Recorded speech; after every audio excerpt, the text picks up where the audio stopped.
Bulletin breaking news. Parliament లో అంబేద్కర్ పై అమిత్ షా చేసిన వ్యాఖ్యలతో పాలిటిక్స్ హీటెక్కాయి. అమిత్ షా క్షమాపణలు చెప్పాలని విపక్షాలు డిమాండ్ చేస్తున్నాయి. అలాగే తన పదవికి రాజీనామా చేయాలని పట్టుబడుతూ ఉన్నాయి.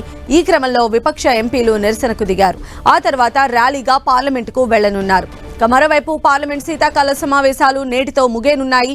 చివరి రోజు కూడా పార్లమెంట్లోని ఉభయ సభల్లో అధికార విపక్షాల నిరసనలు కొనసాగనున్నాయి.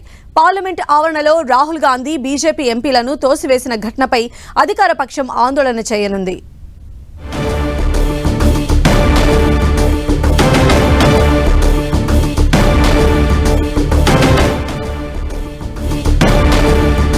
అంబేద్కర్ పైన అమిత్ షా చేసినటువంటి వ్యాఖ్యలు ఇప్పుడు రాజకీయ దుమారాన్ని రేపుతూ ఉన్నాయి. పార్లమెంట్లో అంబేద్కర్ పైన అమిత్ షా వ్యాఖ్యలు చేయడాన్ని కాంగ్రెస్ శ్రేణులు తప్పుపడుతూ ఉన్నాయి. అమిత్ షా క్షమాపణలు చెప్పాలని చెప్పి కూడా విపక్షాలన్నీ కూడా డిమాండ్ చేస్తూ ఉన్నాయి. అలాగే తన పదవికి కూడా రాజీనామా చేయాలని చెప్పి విపక్షాలు పట్టుబడుతూ ఉన్నాయి.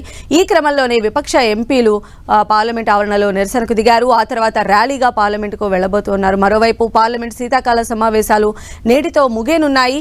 ఇక చివరి రోజు కూడా పార్లమెంట్లోని ఉభయ సభల్లో అధికార విపక్షాల నిరసనలు కొనసాగనున్నాయి. పార్లమెంట్ ఆవరణలో నిన్న జరిగిన ఘటన ఏదైతే ఉందో రాహుల్ గాంధీ బీజేపీ ఎంపీలను తోసివేసిన ఘటనపై అధికార పక్షం కూడా ఈరోజు ఆందోళన చేయబోతోంది.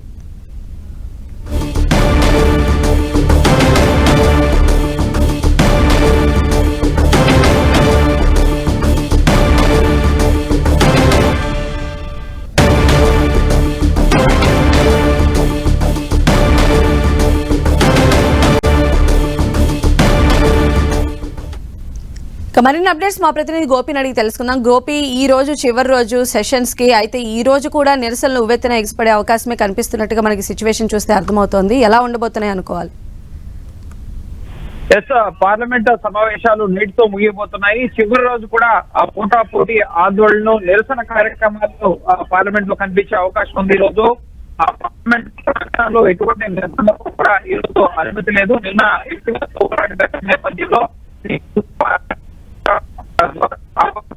ఇటువంటి నిరసనలు కూడా